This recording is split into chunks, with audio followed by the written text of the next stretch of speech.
Please like and subscribe to our video. We appreciate your support. Don't forget to click that like button and subscribe to our YouTube channel, Grasshopper and the Bear. Oh, Mark. How are you, Javier? How are you guys? Hey, what's up, Mark? Welcome. Thanks for coming on. Thank you for having me. Really appreciate you guys. I met you in the 90s. We're the originals, Mark, when we were the first full contact fighters. Well, you were, I think yeah, we were the first, man. You, me, Ronnie, Floyd, who else I put here? I made a little list. Flavio, Igor, Steve. I mean, we're one of the first full contact schools in the Bay Area, Martial Arts Enterprises gym in Daly City. And then came along Muay Thai, then MMA, then UFC, and then to where we're at today, man. You were just like very talented. You were teaching classes. You were the prospect in the gym, I remember. So I myself for sure looked up to you, man, and followed your fights, and you gave us motivation. When was your last fight? What was it? When was it? And how long have you had your gym? And tell us about your gym. Man, I think my last fight was 2008. I just came back.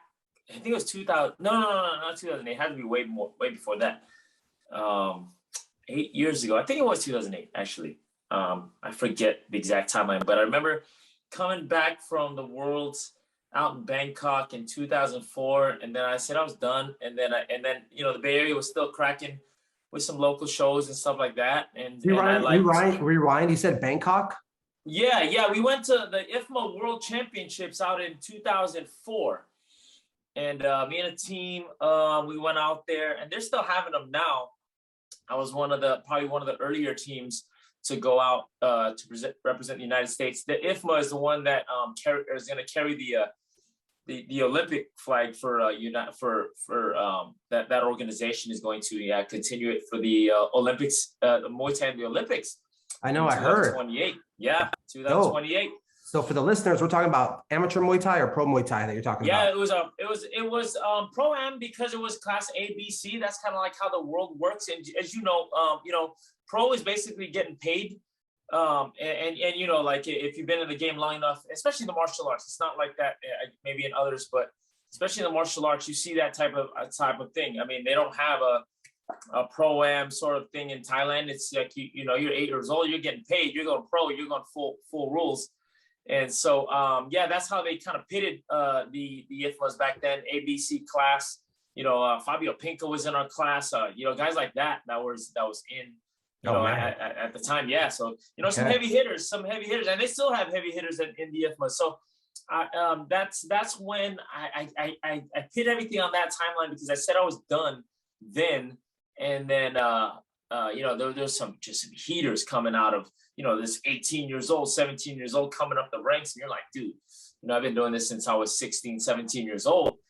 And then when I got back, there was a couple local shows. And then I did maybe 1 or 2 or 3 local shows. And then I said, yeah, that was about it. And then full time into trying to get the academy going. So that was my whole timeline that I know. I mean, just like any or a lot of business owners in this line of work, you don't really know because there really isn't, you know, you know, security, so to speak. So, you know, you do it out of passion. For me, sure. I came out of San Francisco State almost at the same time, and I said I'm just going to go for it. I'm going to open the academy, and then I started doing that. Then about 2000, I started getting full time into it. Maybe in about 2008. Damn, that's a lot. It's been a while. Oh wow. Yeah. You're an experienced gym owner now then. Wow, I didn't realize. Wow. You're never an experienced gym owner. Well, you got your feet wet. That's it. Mark, when did you fall in love with martial arts, brother? When did you fall in love? How old were you? What is the first martial art that you trained, and what all other martial arts have you trained? Tell us about that. It must have been 6th or 7th grade, you know, just like any child around that time in my neighborhood. My parents took me to the Kenpo Karate gym here in Daly City. Wow. Ralph Castro's Kenpo Karate, you know, big name. big name, you know, Ralph Castro's Kempo Karate. He's been there for decades and still there, even though he's passed on already. And that's when I started my martial arts journey. I knew I loved it when I got into it. Did I play other sports in my life? Sure, I played Little League baseball and basketball and whatnot.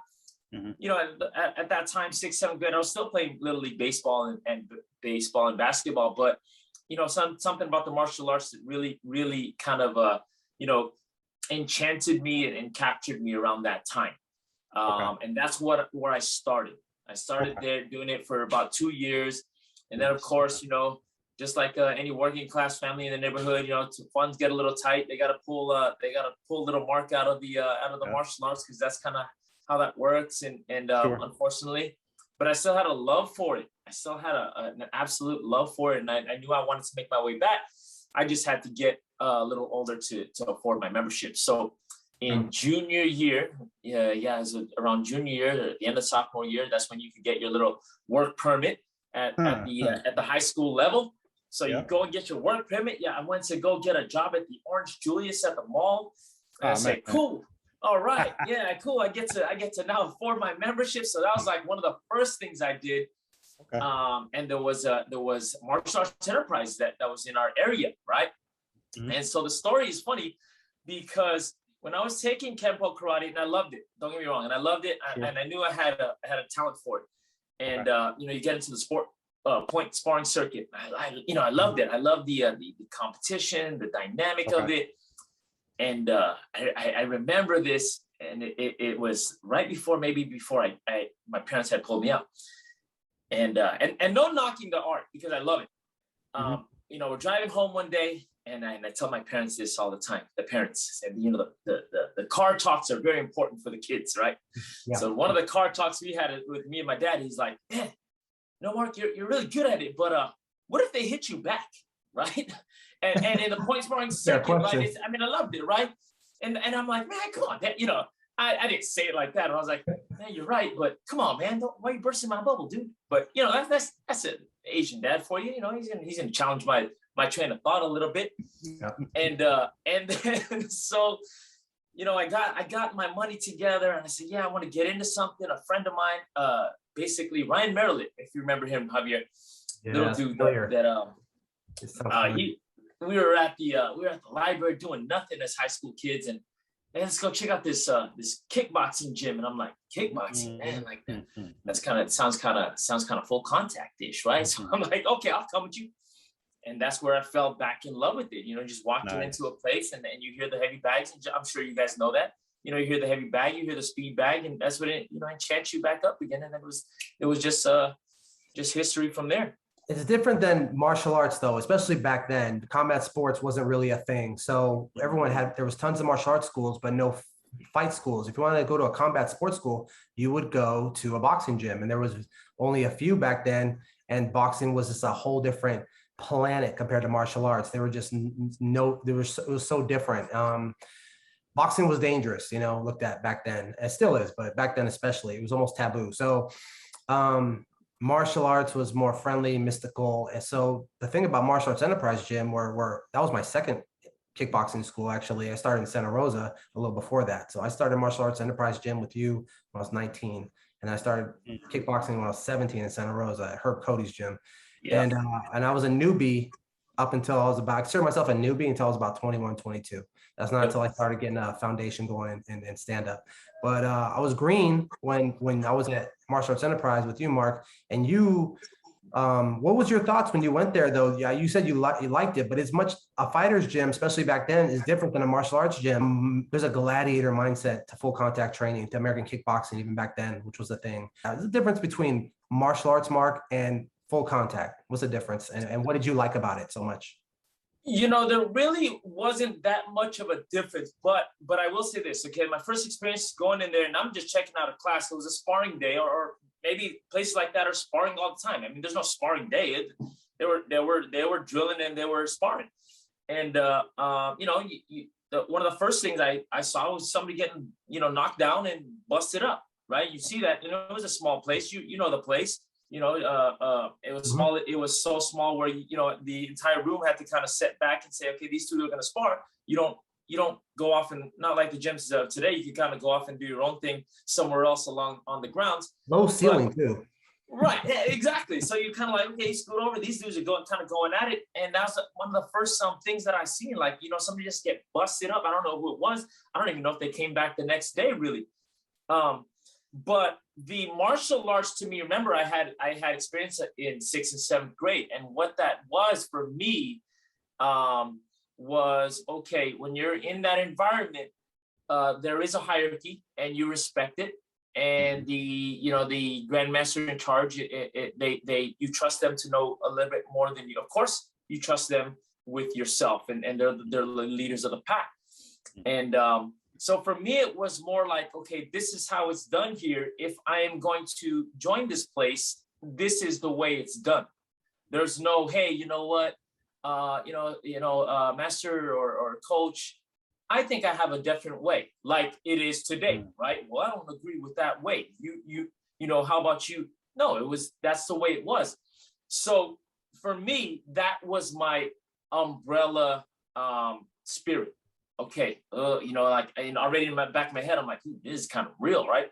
But I was enjoying what I was watching, because you enjoy the heavy bat, like just the sound of everything, the smell, not that it smells bad, but it's like leather, and you hear the things and you get enchanted by it. The smell of violence, bro. Right. It's kind of like, okay, and of course there's a testosterone beginning to be in a testosterone filled boy. You're like, oh, okay, I think I can do this. So you get into that. And then it was more like the coach Espinoza, goes, see you tomorrow, like that. And for me, I remember that very vividly, because that's what you do when the master says, hey, see you tomorrow. It's kind of an obligation. It's like me as a coach. It's like when I say see you tomorrow, I'm kind of touching on, hey, you're doing a great job. I want to see you tomorrow. I'm not saying, hey, get lost. I'm saying see you tomorrow, because I think I might see something in you. Right. Mm-hmm. So that's how I've always carried myself when he said, okay, hey, see you tomorrow. Oh, all right. Then you're like, oh, shoot, I really don't even know if I saw that guy get busted up, right, man? Did you see that? Right. And so we're just, it's more of not an obligation, because I loved it at the same time, but it was also like that obligation, that kind of that success obligation. Okay, listen, boss says I need you here at 8 a.m. You're going to get there at 7:59, right? Just out of the spirit of obligation and success. That's how I always looked at it. So there wasn't really a difference in that sense. It was more of, I was 17. There are older people here telling me to come back tomorrow. So then I will come back tomorrow. Okay. Definitely makes sense. In terms of your martial arts, do you have other people in your family? Like, do you have a brother or sister or cousins at some point that joined you on that journey early on or later on? And how did that play out? No, I was probably the only one in my family. Of course, there were others that kind of just joined it as kids, right? My cousins and whatnot. And maybe, in the 70s, there was, the martial arts explosion here in the Bay Area with, the after, of course, Bruce Lee and whatnot. And then everybody that followed in those steps, like the Belisos out in the Mission and Rick Alamany, people like that. My uncles were a part of that, but they weren't in it. They weren't in it as far as I took it. They just were, okay, yeah, it's kind of like, they played Little League Baseball and I played Little League Baseball, and that's about it. But nobody there to really guide me on how to navigate through this system, so to speak. Okay. In terms of your martial arts, so we have kickboxing, Muay Thai, and American Kempo you train? Yes. Okay. Real good. Who would you say, let me see, do you have like a top 3 or a top 5 in terms of people that have been significantly influential in terms of your development as a martial artist, that you can, between 3 to 5 people that come to mind? And tell us about those people, please. So the first one obviously was Professor Grandmaster Ralph Castro. Got me going as a kid. I didn't even spend that much time there, but it was such an influence in my life as far as being that figure that got me to fall in love with the martial arts. Okay. And then Mike Espinoza was my first kickboxing coach. And for a long time, he probably took me through probably the bulk of my kickboxing and Muay Thai career until he closed shop in 2000, maybe 1999. Okay. And then there's a few people after that. One of them was Donovan Pooler, who was my boxing coach, as well as took me through the kickboxing and Muay Thai kind of circuit. That's what I meant. Yeah. Donovis, not Demetrius. I meant Donovis. Donovis. Earlier, I was referring to the OG guys, Donovis. Donovis. Yeah, he was amazing. Where is he still around? He's still around. He's still a boxing coach out in Gilroy. He lives out in Gilroy or Hollister, one of those. We keep in touch via social media, but he's coming down. He's come down before to do a seminar at our place. So he's like, after Mike Espinoza, it would be Donovan Pooler. He's still doing it, still the boxing coach for, up and comers and some pros. He was obviously the boxing coach of Luisito Espinoza down this way. And then, yeah, so, he took me through that. And then my Thai coaches would be, all of the guys. It would basically be Ganyao, Jongsanan, and Nungsiam were the three here in the Bay Area that really, I kind of developed under, because those are the top dogs here in the Bay Area that I trained under and with, and later on at the end of my career. Okay. Do you ever miss it in terms of actively competing? I miss it, I get asked that question a lot. Do I miss it? Absolutely. I miss it until 6 a.m. the next morning when I would say, hey, I got to go run. I miss it. Yeah, I love it. I watch something, on Sunday morning, I'm watching YouTube. I'm like, yeah, I want to get back into it. I'm not that old. Okay, tomorrow morning. And then the alarm goes off and you're like, yeah, you know what? I don't miss it that much. You turn it back on snooze. That's how much I miss it. So I do miss it every day until that 5:30 a.m. Alarm. Okay, that's understandable. Makes sense. Mark, tell us about the team. Excuse me. Tell us about your Muay Thai team, please. My Muay Thai team, I have an academy, Evolve Training Center in South San Francisco. Okay. We just opened up a new location on the El Camino, and what it is Congratulations, brother. Thank you. It was a rough ride, but nothing but blessings from here. So. My team now is, and my dream, I'd say it goes twofold. My dream now is to just build the amateur system to become great professionals later on, if they choose to be. And the way you got to do that. So that's my team. Like, if you're not talking about a real team, a team. I just took a whole team out to the PKBs out last weekend out in Tracy. And I've had, I have a good handful of guys that have been actively competing in the lower amateur ranks up to amateur ranks. And that's who the bulk of my current team is right now. I really want to develop. What age range is that, those guys? What age range is from 16, I'd say even 15 up to 28, 29 is my, and then those guys are kind of like getting over that hump where they're going to say, okay, maybe it's not that anymore, but they can show the rest of the guys coming up the road, and we've kind of alluded that earlier in the conversation, that road, which is still kind of bumpy. It's still kind of bumpy in the competition realm here. And that's what I want to really smooth out with my experience. I want to really help to smooth that out and say, okay, this is what you do. This is the route you take and whatnot. So yeah, I got a good group of boys and girls that are about that age range that I'm developing through all the way, from beginning root to fruit. And then, just taking them from there, and then let's see what comes out of the woodwork. Okay. Mark, forgive me. I actually meant to say your team Tabuso organization, but for whatever reason, I drew a blank. And tell me about the team. Sorry about that. No, I know what you meant. It's all good. Oh, man. Mark, I remember the training, Mike Espinoza's gym, even to this day. Not like exactly, but it's a little foggy, but I do remember it being very brutal, even to this day. And I've trained MMA, I've competed MMA, I've rolled around and sparred UFC guys, Bellator guys, Pride guys. And I still remember, I would still consider Martial Arts Enterprises gym pretty legendary because the training was very brutal. It was actually too brutal for me in some ways back then. I wasn't ready. I was trying, but I wasn't ready. Yes. I did learn a lot. And I was thinking back then, man, this is for real. This is a commitment. It's like, you know, joining a college of violence or something. This is for real. And I wasn't ready, man, to make that commitment until I got a little older. Then I was like, okay, I'm going to commit to this lifestyle and to this daily and monthly violence when you have a fight. It was intimidating to me, man. I was even fighting and winning, and I was still too intimidating for me. I like walked away and then came back a couple of years later. What do you have to say about that, Mark? Yeah, you know, that's the, you know, as a coach now, I remember those days, and I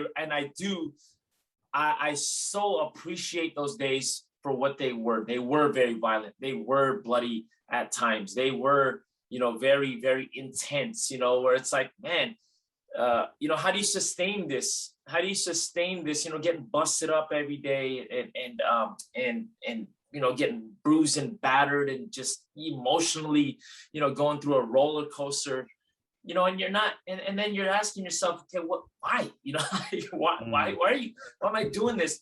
But like I said earlier, you know, for me, it was just the martial spirit. If that's how it's done, that's how it's done. Now I those types of lessons transcended throughout my life that I'm very, very grateful for. I'm absolutely grateful for. You know, it's not gonna be fun and games all the time. And most of it's not gonna be fun and games, but you know, like they say, train hard, fight easy. It's the same way. So the way I looked at the training back then was, okay, this is what has to be done so that my fight is easier, or in worst case scenario, I would have already experienced the worst case scenario, so I can make a better decision moving on to that Saturday night where I have to commit to that fight, right? So I'm built a little different in that respect. I appreciate it. Was I afraid of it? Sure. You know, did I have those days when I, you know, kind of walk by the windows of the facility and say, okay, who's here? Who's going to kick my ass today? You kind of you look in and you're like, okay, that guy's here. Forget that. He got me last night. I want to leave, but you don't, you know, you kind of like, oh, I'm already here. I gotta go. I gotta come.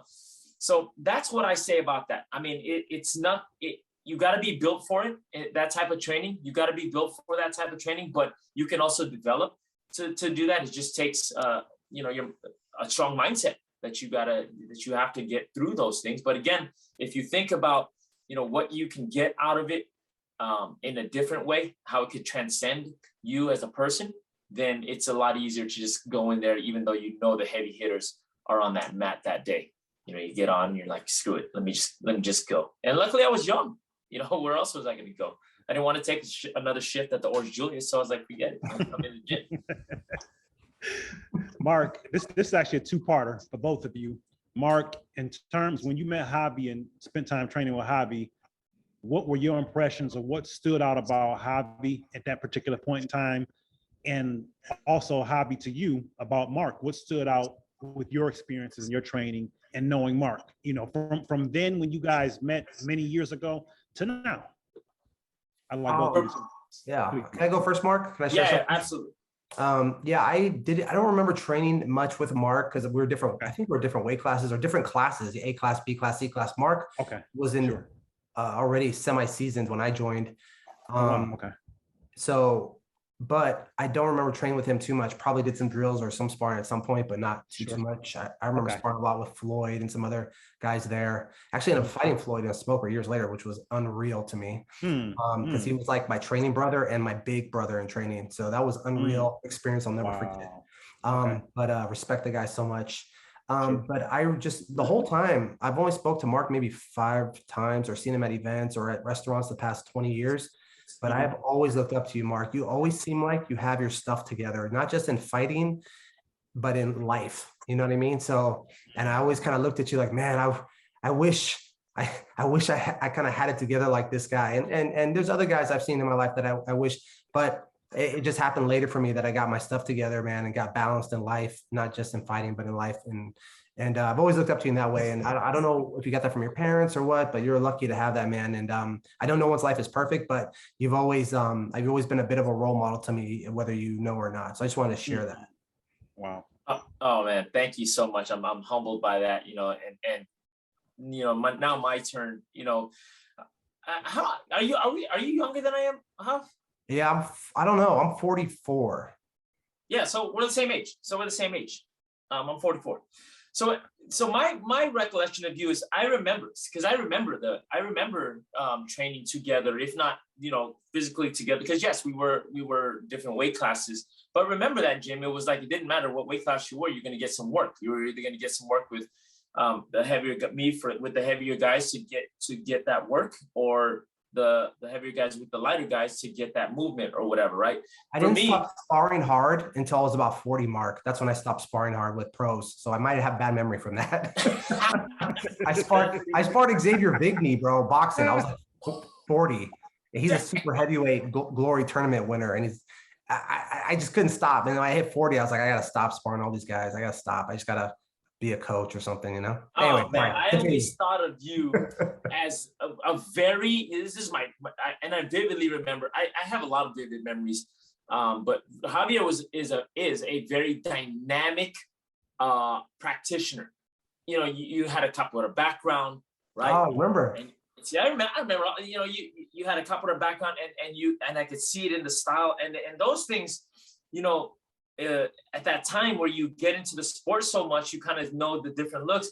Well, that was your forte was your dynamic. I couldn't tell where the kicks were going to come from, when it was going to come, what it was going to be, because of your style and the way you moved about your body. And I for me as a youngster then, I always wanted to be a student, so I'd always study like different people. And you're one of those guys where it's like, okay, how do you predict this? How do you're long and very fluid, right? Long so that your whip is a lot snappier than a shorter whip, right? So yeah. I remember that of you, and I'm gonna be totally honest. I'd be like, and we've sparred a couple of times, and I'd be like, damn, I don't even know when. I can't tell when Javier is gonna do certain things, and that always poses a problem, right? And I've always looked at you as that, like a very dynamic individual that can also, pull off, the fundamentals, but you just don't know how it's going to come off. It is always very beautiful form, and the way your artistry played out was always very intriguing to me. So that part, I was always mesmerized by that of yours. And then for me too, with you, just having the discipline to do your art so well, right? Because when you come into a place like a full contact place like that, you're almost like, okay, I got to throw the things that I know out the window because it's different. It's this, they don't play that here or whatever, right? That whole social kind of pressure that you're like, okay, I shouldn't kick like this, right? No, you always kick and punch. I mean, you did it fundamentally sound, but it did have your own flavor that I couldn't tell. And that was always me. And that's how I always, okay, how does Javier do that? And I remember you can like flip and you could cartwheel and you could do all these, you could fly to me. That's how I always looked at you. I'm like, okay, what if you pulls that off? I'm a dead man. And so I always looked at that and I said, okay, add that to your repertoire. Maybe not the what of that, but the dynamic of that. And I always respected that and watched you go throughout the martial arts, continue to go throughout the martial arts in the things that you've done. When you got into MMA, I was like, damn, this guy did it. You have, by getting into that. And I'm like, not me. I ain't getting into MMA. More or less less, I don't know, not good decision making than balls, I think, man. I gotta say, in retrospect. I'm serious, man. I can't believe I was doing that. Honestly, man, it's nuts. But thank you. Oh, respect, man. You always had really good boxing, Mark. If I could just pay you a compliment back. Thank you. You always had really good boxing. You always had, you had the hands. He had the hands, Kendrick. Okay. He had these even back then, and I didn't have those skills yet. And I always looked up to him in that way, Kendrick. He always had crisp boxing. And did you ever do any amateur or pro boxing, Mark? No, I did amateur boxing. I did amateur boxing during the amateur days of kickboxing and Muay Thai. My grandfather was a boxer, and he's my first my first teacher. I didn't mention him earlier, and I'll tell you why I didn't mention him, because it doesn't. he was my first coach as far as he was my grandfather. So it wasn't he was going to put on mitts for me. He was my grandfather. He was older. I was already in the midst of, you know, sophomore year. And so he wasn't going to hold mitts for me. He was older, but he, in our family, the legend has it that he boxed for the Philippines and then boxed for the U.S. Army. And those are, you know, and there's pictures and stuff like that, but it wasn't the part of, he wasn't a coach as in how we see, the coach, he puts on the mitts and then we work. I've never had, unfortunately, he was too old for me to have that experience with him, but, you know, maybe that's where I could naturally pick it up, because in all actuality, yes, I love to throw hands and I love to throw kicks, but yeah, when people say you have good hands, and I have to say, where do I get that from? Because nobody, like Kendrick asked me, nobody came before me with boxing in our family or even in our neighborhood. You know, how do I pick it up so easily? Well, maybe it's from him. You know, I will say maybe it is from my grandfather. Okay. Wow. How about that? In terms of, Javier spoke earlier about the way that you've been able to manage in terms of your martial arts life, in terms of your personal life, and what he got from that and how that motivated and inspired him. What would you say? Where would you say you got that foundation? What is it in terms of how you were raised that really rubbed in with that or melded that the way that it became? Working class family, I guess, you know, a working class family, you know, that you got to wake up at a certain time every single day to get to the same spot every single day. And there's no, you know, that's what I remember. That's what I know. My family in the Philippines, my father is a long line of farmers, and you see, I see, you know, yes, we're not farmers here, but you see the same type of regiment that's how I picked up on it. You know, my like I said, my grandfather is an Army veteran, and you could tell, you know, growing up, and he lived with us, and I know what time he woke up, what time he got to bed, and the roll calls, you know, as a family, we had roll calls. It was like, you know, not a roll call, but it was kind of like, you know, at a certain point, my grandfather would be like, hey, Mark, Sherilyn, Jennifer, you know, she'd go down the line to see, you know, who's home and who's not. And as teenagers, you're kind of annoyed by that, because you're like, man, you know, I want to be out, you know, but those are the types of things that maybe subconsciously resonated with me as to why I do what I do. I try to keep it simple. I try to, you know, I don't look at myself the way Javi mentioned, you know, like I have it together, because of course, you know, in the back of my head, I'm like, it's like a roller coaster. I don't know if I have it together, but if you're going to ask me how I see it, and maybe it's that, maybe it's just a regimented, you know, early morning rise, do your thing all the way up to that minute that you have to go to bed so you could get enough rest. And that's how I look at my life, and that's how I look at it every day. Javi, earlier you referenced him and said he was like the golden boy. Tell me about that. And Mark, do you agree? You agree with that? He was like a role model in the gym. He was. Okay, I mean, whether he wanted to or not, I saw him as a role model. Okay. There's some people you look at and like, that's not a role model, you know, but not that they're a bad person. But I mean, he was one of the stars of the gym. We had a few stars, you know, Ronnie Wells, one of the main ones, and Floyd too. A lot of good people, man. Freaking Fabio at the time. Flavio, who I trained with, actually gave me my blue belt. And wild man, great martial artist. And Mark was just he was good. I think he helped teach kids classes, if I'm not wrong. He put on a taekwondo gi and was because the base style there was taekwondo, even though it was a fight gym. And I just remember him being real humble, just that humble, talented, like Oscar De La Hoya when he was young, man. You know what I mean? That's how I remember him, and that's how I've always seen him. He might not see himself that way, but that's how others probably observed him. Mark, what would you say in your experience is the difference between the Muay Thai that you fought and practiced in America versus when you went to Bangkok, which you spoke of earlier? Here in America, it's sort of a hybrid, and I'll tell you why. The spirit of the countries are different when it comes to Muay Thai. It's not just the what's. You know, you could take any technique. You could take basketball, for instance. It's not going to be played. It's going to be played different here as it is in China or Japan or even any of the top countries, right? Sure. It's just different. Baseball is played different here as it is in Puerto Rico or it's anywhere else. It's just the spirit, right? So here it was, you know, you bomb first. here it's that's how it is. It's bomb first. Let's entertain the crowd. This is a fight. Whereas in Muay Thai in Bangkok it's a sport. It's an art. There's levels to this. There's some patience to this. It's not bomb first. It's bomb when you're ready to go. It's when it's gonna land. When it's almost 100% certain it's gonna land. And so just the spirit alone changes the dynamic of the art in itself. The spirit alone, right? And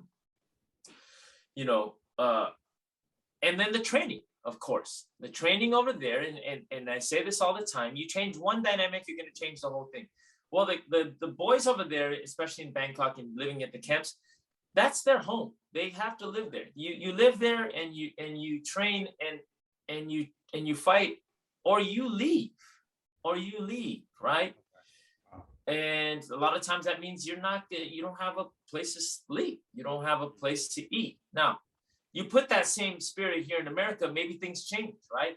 And I say this to my classes all the time. None of us have to be here. Right. So none of us have a fight this weekend, whether you like it or not. So I'm pretty sure that if I said, hey, let's go out on a run, half of us would be like, well, I didn't bring the proper shoes. And half of us would be like, well, you know what? I don't have time. I got to leave by 7 p.m. Whereas over there, there's no question. There is no question. This is what you do. And so that in itself, just the training alone, it's not the what's, because you're learning almost the same stuff. You're going there. And the funny story was, as an American, you pay your own way to get out there. And you're excited to finally be in the motherland of Muay Thai. And you get out there and you're just learning left kick, left round kick, left round kick, left round kick. Second day, third day, left round kick, fourth, fifth day. And you're like, I spent $2,000 to get here of my own money. When am I going to learn the rest of it? And they're like, and over there, this is it. This is what you should be learning. You suck at the left kick. That's why you're doing the left kick, right? Whereas the American culture is kind of like, well, no, I'm paying top dollar to be at this camp. I'm here to learn the ifs, ands, buts, and the what's and the magic. Whereas, it's not magic. As we all know, as martial arts, at the end of the day, just like Bruce Lee said, a kick is just a kick. A punch is just a punch. Even at the as you're a high level practitioner. In the beginning, a kick is a kick. A punch is a punch. In the middle, a kick is a kick. A kick is more than a kick. A punch is more than a punch. And then as you get better, as you become that master level, a kick is just a kick. A punch is just a punch. So I remember those things, and that's how I could get through that. Okay, just keep going, and then boom, the epiphany hits after a gazillion time, and that's the difference between the art here and the art there. Here we don't have the time, or we think we don't have the time to reach that epiphany. I need the next thing.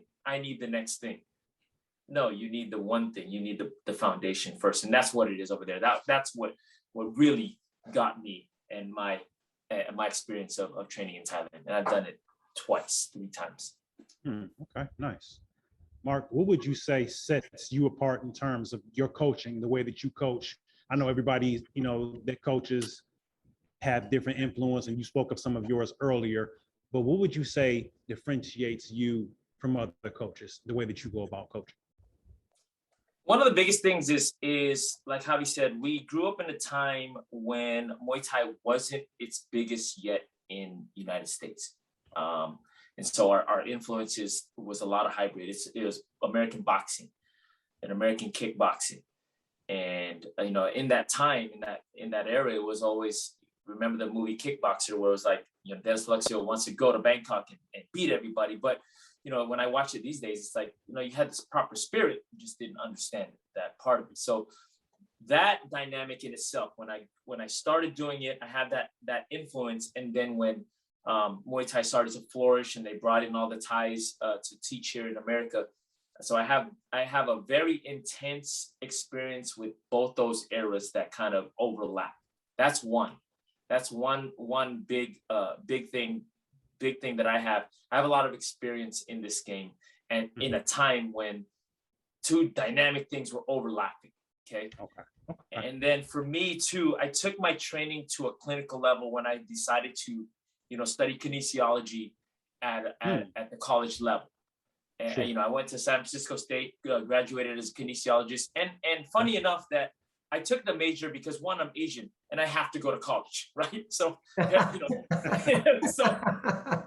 mom and dad, hey, you gotta do something because I don't think you're gonna do anything with this as far as paying the bills with this kickboxing stuff. So I said, okay, fine, mom and dad, I'm gonna go to college like you say. And I took kinesiology because I wanted to I was fighting at that time. I just wanted to use a facility to become a better athlete. I could use a pool, I could use a weight room, I could use their biometric labs, I could use all these things for my own benefit, my own selfishness. But through those years, you have to maintain a grade point average. I started to study it and say, okay, this is how I can not only make myself a better athlete, but I'm learning how to coach. I'm learning how to coach at a very high clinical level. So those are the biggest influences that I have, is when I grew up in the sport and then what I did to prepare myself for coaching. Okay, definitely makes sense. In terms of, I asked you earlier about influential people within the realm of martial arts. Who would you say were the most influential people outside of the arts? Outside of the arts, obviously my father and my parents, of course, who gave me the work ethic and a good sense of the respect factor that paralleled the martial arts. It paralleled the martial arts, as in the people that are older than you know a little bit more, and if you trust them enough, you might not like it, but you have to trust the process. So my parents gave me that foundation. Trust the process. You might not like it, but they're ahead of you. If you trust them, trust the process that they're giving. That's one. That's probably my biggest influence in this outside of martial arts. And I think those are the only people worth mentioning, really, because that's now as a business owner, as a coach, and then somebody who's trying to grow them both, I just have to simplify my life and say, okay, what are the lessons? And it always goes back to those two, my parents, because I don't have all the answers. I don't have all the knowledge in the world. I just have the concepts and the principles that they showed me throughout. Sure. Okay. In turn, you spoke earlier about the dream was to be to build your amateur team, the amateur system. Your team built a solid amateur system. Yeah. Do you have other passions in addition to that within the realm of martial arts and outside of the realm of martial arts? Within the realm of martial arts, I can't think any further than what I'm doing now. It's a Muay Thai thing. It's a Buddhist thing. It's like, live in the moment. Because the last year has showed us that you can't really predict anything. So sure. In the art, it's kind of like build my community however way I can and the best way I can do it. We're just catching fire with the guys that have been coming in or have been really kind of still training through COVID. So of course my attention is on that, and they deserve my attention, whether they want to compete. Okay, I see the fire in your eyes. I was that person. Let's do it. You guys trained through COVID without a gym. We shut down. They had no training. They still wanted to train. So I have to really really value that. And then now that the gym's back open and the community's back together, is now just grow it however way they need to grow it, whether it's in martial arts or transcended upon their life after the martial arts. So that's one. My dreams outside of the martial arts, I'm a really simple guy. I mean, it's the martial lifestyle. I'm a very simple guy. So just develop my family. It's I'm either at the gym or I'm at home with my family. And so it's not even for me, it's development of people that are in my community, as in my academy, or people within my walls of my home. And that's it. Those are the two. That's it. Pretty simple. Okay. Now, within the walls of your home, do you have people that train, that wife, children that you train, or that train with you, or how does that play out? Tell us a picture of that.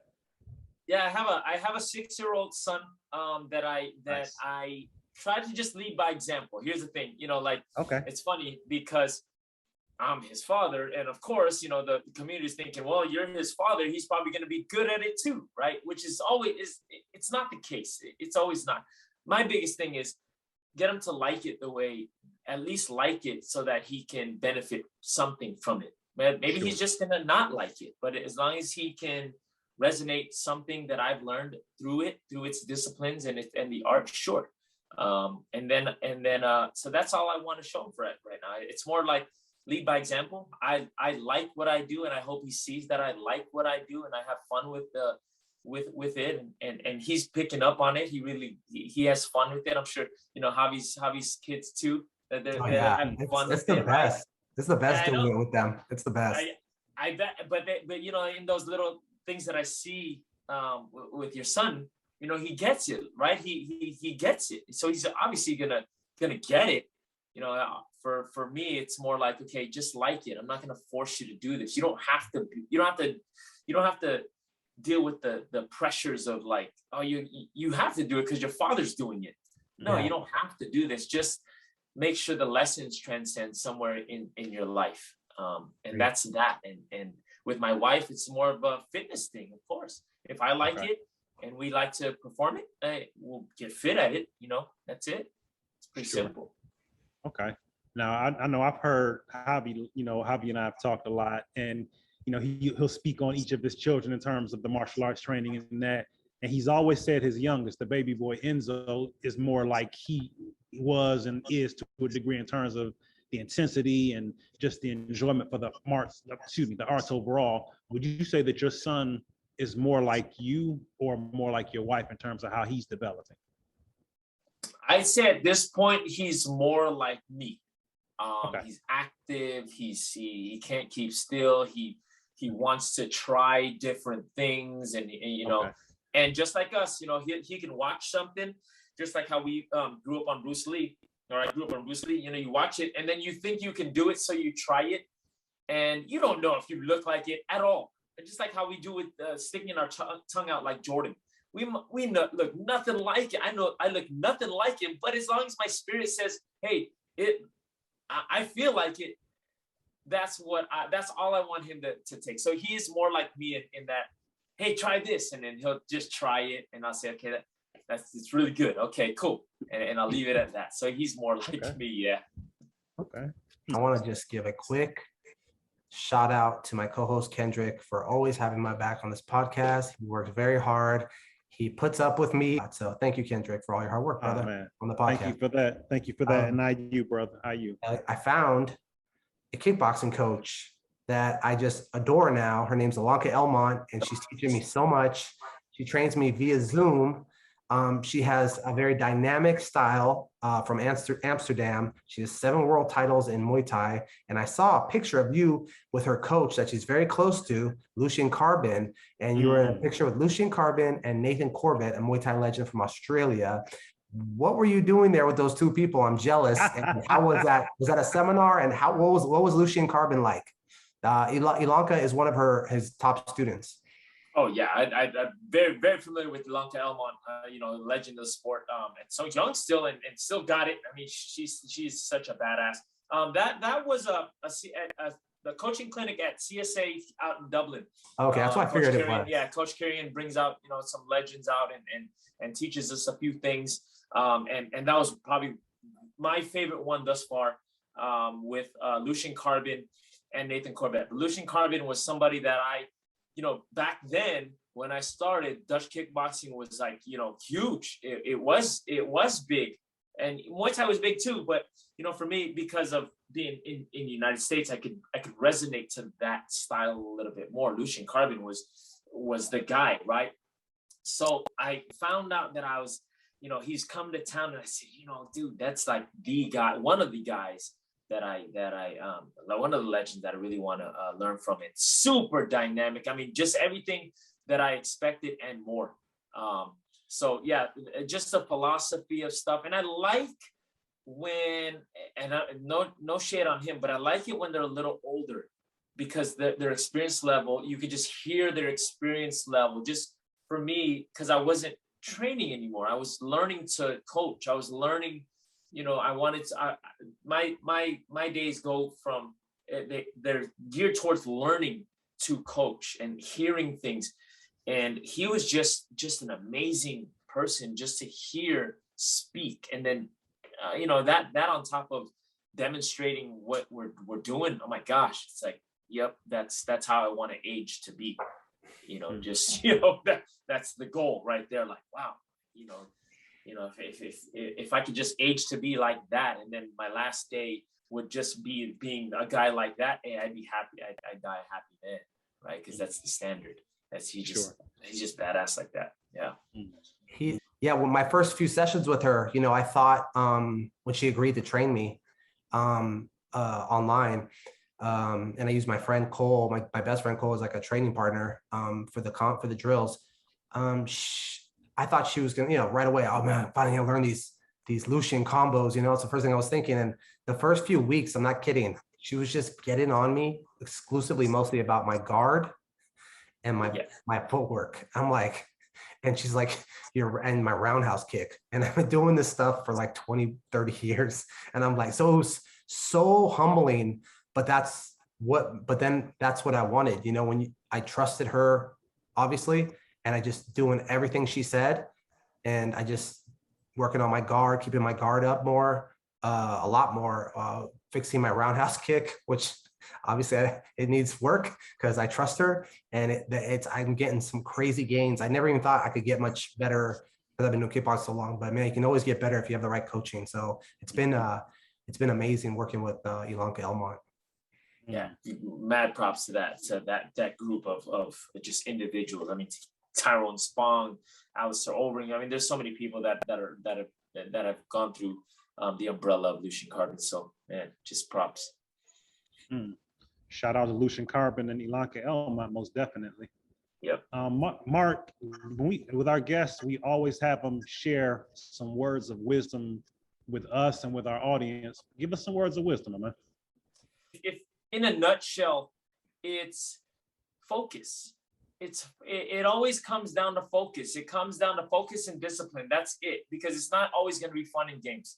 It's not. Nothing is. If you want $1 million, if you want $20 million, the fun and games of that is people are gonna. I mean, it's not gonna be fun and games to win $20 million. People are gonna be calling you. You got to go see a lawyer. You got to go see this.